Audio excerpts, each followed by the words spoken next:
As I spoke before, the flower communion originally created to show in a visual and likely stunning way that a community could be bound together, held closely in a ritual of communion, a sharing or exchange of intimate thoughts and feelings.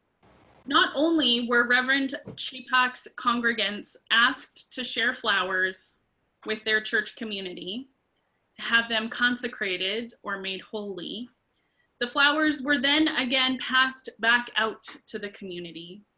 You went home with something different than what you came with. A sharing and an exchange, not necessarily of intimate thoughts and feelings, but of physical objects that were made to represent each member of that church back in 1923.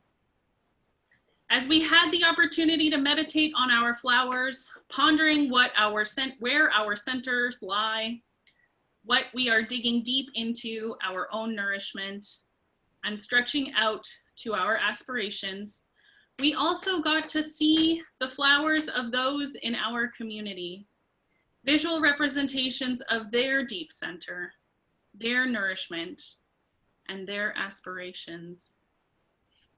Some chose daisies, and others the beautiful red of a mullein plant. Some brought irises. Some spoke of sunflowers, roses and pansies and lavender. These are all blooming in my front yard, as well as purple bellflower, though I have tried so many times to pull and dig and cut those out. Soon I might also have small white flowers from my wild morning glory, also known as bindweed, in its attempt to destroy my strawberries and peas. Just like life, flowers come with their own benefits and downfalls. This year I planted onions and garlic in with my cauliflower because they are supposed to keep the slugs away. But I think with all of the extra rain that we received instead of the warm springy days, the onions haven't really grown, or maybe rot got to them. And because of this, I have lost half of my cauliflower plants. The torrential rains that we've experienced flattened my poppy bushes, crushing many of the flowers and grasses that were along beside them. Although the poppies themselves survived, albeit somewhat topsy-turvy.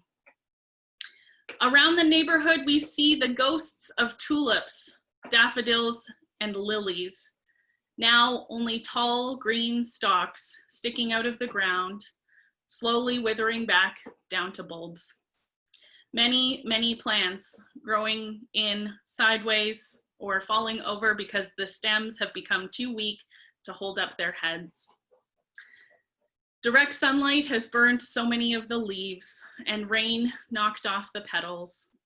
And yet the beauty that I witness every time I step out my front door or walk down the street is just breathtaking. There is this ebb and flow in gardens and in flowers, a time to bloom and a time to die back, but a time for everything. A time for all to belong, and a time for everything to receive care. One of my foci for this service was a poem written by Reverend Gretchen Haley from Fort Collins, Colorado. It's entitled Sheltering in Place. There is enough space between us to hold all that you are carrying, all you've been walking and wondering, worrying, or wearing out with, confusion or attempts to control, trying to find some sense of normal, all of your irritability, your curiosity, your fragile sobriety, your numb disbelief, your loneliness, your exhaustion, your daily questions, allergies, or the virus, and your joy. We can hold that too. We can hold all of it here for this time and bless it. Here we will call each other just as we are, beloved. Here in this far apart space that is also close in. So much remains uncertain with each passing breath. The ground is shifting.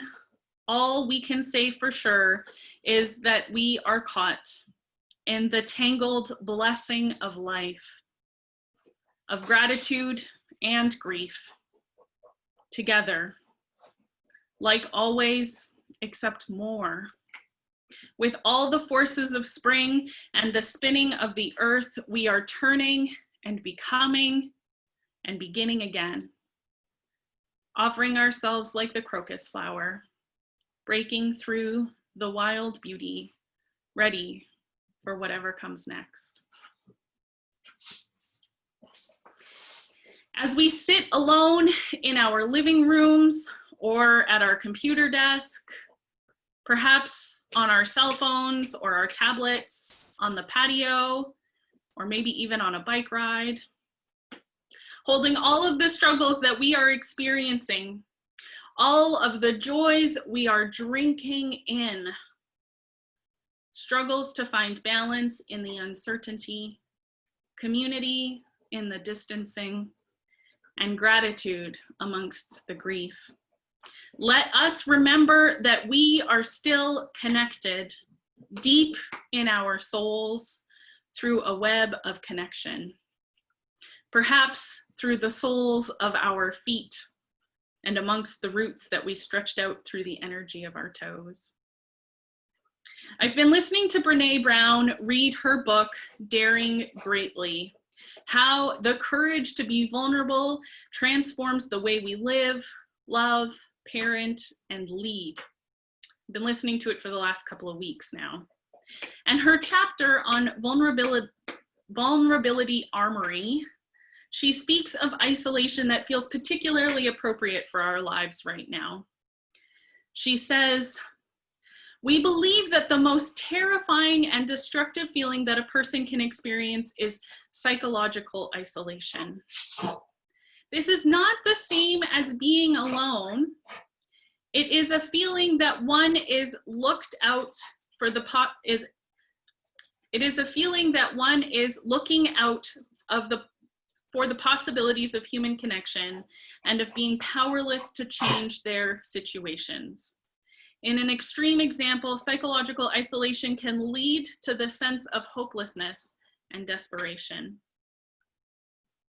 Let us recognize the isolation that we might be feeling in these moments.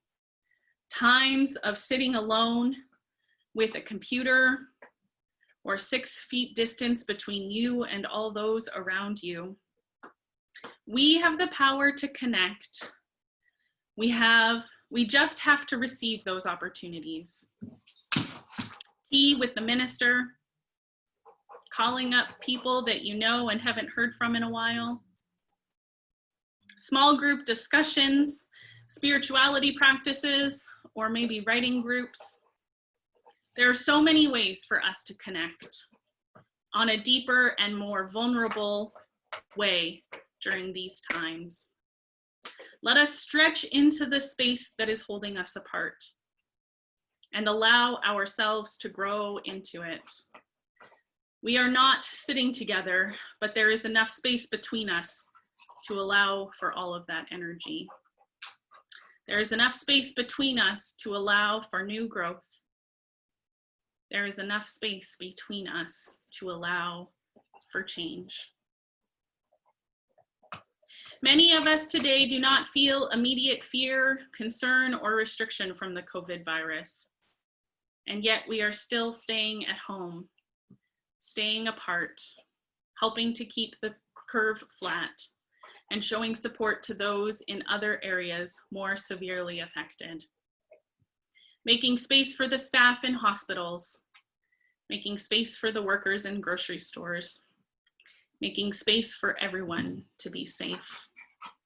As we continue to make space to carry one another through these challenging times and through the hard times that might yet still come, let us remember the tangled blessings of life, the grief and the gratitude, the flattened bushes and the bursting buds, the delicious vegetables and the slug-eaten cauliflower.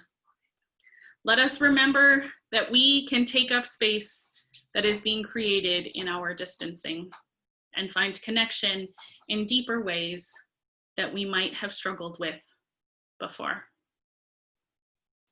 May it be so, and may we be the ones to make it so.